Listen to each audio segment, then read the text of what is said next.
mbokk yi dal leen ak jàmm seen télévision majeure la RTS ñu ngi amaat mbégte ñëw yees laa den seen xibaar météo tey si guddi nag nañ gis ni que asamaan bi dina dal wante mun nañ xaarandi ay taw yu yemamaay si gox-goxaan yi nekk si bët saalum réew mi su demee tamit si ngoon si nañ gis ni que taw yooyu nañ desandi si gox-goxaan yooyu le tàngaay bi tamit nañ desandi si biir réew mi rawatina si penku réew mi suñu xoolee suñu naatal satellite bi nañ gis ni que asamaan dina bi bëri ay niir si gox-goxaan yi nekk si bët saalum réew mi gox-goxaan yi nekk wetu Casamance dem ba Kédougou nañ am ay niir yi nga xamante ne nañ jógee Guinée intéressé zone Casamance yeneen niir tamit yi nga xamante ni dinañ jógee Mali di wàlli ñëw intéressé zone Kédougou bi suñ demee tamit si wetu tefes bi nañ gis ni foofu tamit nañ am ay niir yi nga xamante ni nañ wàlli jógee géej gox di intéressé gox-goxaan yi nekk si wetu tefes bi loolu may waral si tey si guddi si wàllum prévision ñu ngi xaarandi ay taw si gox-goxaan yi nekk diggante Ziguinchor dem Kolda taw yi nga xamante ni comme ni ma ko waxoon si njëlbeen ni si gox-goxaan yi nekk wetu Guinée foofu la ñuy jóge wàlli intéressé zone Casamance bi suñu demee tamit si penku réew mi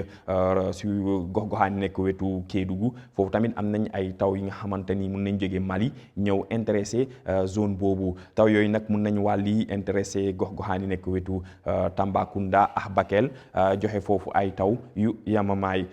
lu des ci réew mi nag asamaan bi dina dal température yi nag tàngaay li ñuy gën a nemmeeku guddi gi dina tàng lool suñu xoolee Dakar foofu ñu ngi fay xaarandi ñaar fukki degré ak juróom-benn ñaar fukki degré ak juróom-ñaar ñu ngi koy xaarandi ci gox-goxaan yi nekk wetu Mbuur suñu demee ci digg réew mi nañ gis ne que température yi nañ jógee ñaar fukki degré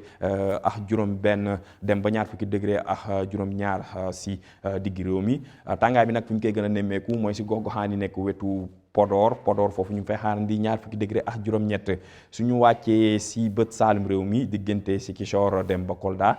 foofu nañ gis ne que tàngaay bi dina wàññeeku tuuti rawatina si Ziguinchor ak Sédhiou foofu ñu ngi fay xaarandi ñaar fukki degré ak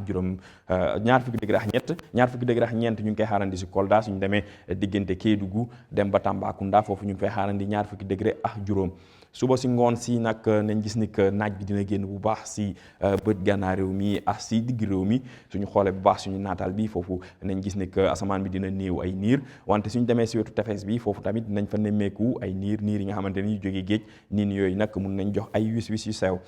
suñu demee si Casamance zone Casamance bi diggante Ziguinchor dem ba Kolda foofu nañ gis ni que nañ fa xaarandi ay taw yu ànd ak dënnu lee ñu ngi koy xaarandi tamit si gox-goxaan yi nekk wetu Kédougou foofu tamit taw yooyu mun nañ wàlli intéressé zone Tambacounda bi Bakel wàllum tàngaay bi suñu xoolee bu baax suñu naatal nañ gis ni que température yi yëpp nañ ëpp fanweeri degré suñu xoolee si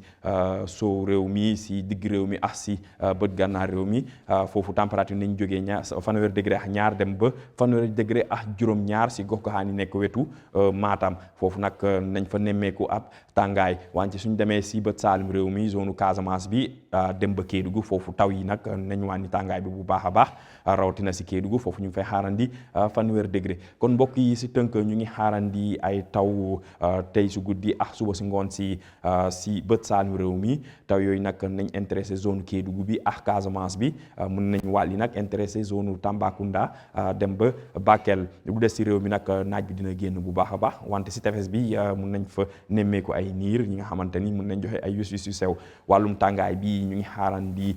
guddi gu tàng tey si guddi wante suñu demee suba si ngoon si tamit nañ nemmeeku ab tàngaay rawatina si penku réew mi kon mbokk yi lii la ñu amoon ci xibaar ñu leen di jox di daje ba suba.